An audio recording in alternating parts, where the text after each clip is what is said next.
రాజు అయితే ఆఫీస్కి బయలుదేరుతూ ఉంటాడు. ఇక రుద్రాణి అదంతా చూస్తూ ఉంటుంది.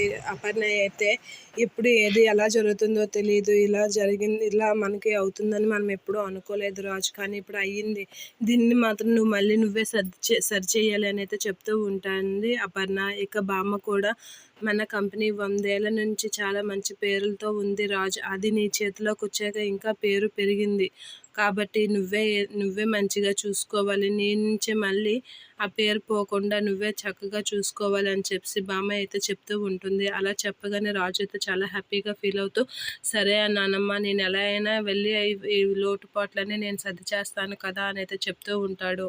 రాజు అయితే ఆఫీస్కి వెళ్తూ ఉంటాడు. ఇక రుద్రాణి అయితే అనామికకి ఫోన్ చేసి రాజు ఆఫీస్కి వెళ్తున్నాడు, ఇక పట్టాలు పట్టుకొని వాడు ఆఫీస్కి వెళ్తే అన్నీ మన కన్నాలన్నీ బయట పెడతాడు అని అయితే చెప్తూ ఉంటుంది రుద్రాణి. ఆ మాటలకి అనామిక అయితే, రానియండి ఆంటీ, కావ్యని కూడా నేను అస్త్రంగా రెడీ చేసి ఉంచాను, భార్య వర్సెస్ భర్త, వీళ్ళిద్దరికి మధ్య పోటీ పెడుతున్నా అని చెప్తూ ఉంటుంది. కావ్యని బ్రహ్మాండమైన అస్త్రంగా వాడి తన్ని ఇప్పుడు రాజు మీదకి వదలబోతున్నాను, ఆ విషయం కావ్యకు కూడా తెలియదు, ఇప్పుడు ఈ విషయం రాజుకు కూడా తెలియకుండా వీళ్ళిద్దరిని ఒకరికొకరు తెలియకుండా పతనం చేస్తాను అని చెప్పి అనామిక అంటూ ఉంటుంది. ఇక రాజు కావ్య వాళ్ళిద్దరైతే ఒకేసారి గుళ్ళో గంట కొడుతూ ఒకరి మొక్కలు ఒకరు చూసుకుంటూ ఉంటారు. అలా చూసుకోగానే రాజు చాలా చిరాగ్గా కావ్య కాస్త చూస్తూ ఉంటాడు. అంతే చిరాగ్గా కావ్య కూడా రాజు కాసి అలా చూస్తూ కోపంగా చూస్తూ ఉంటుంది. అది చూసి రాజు కూడా కావ్య కాసి చాలా కోపంగా చూస్తాడు.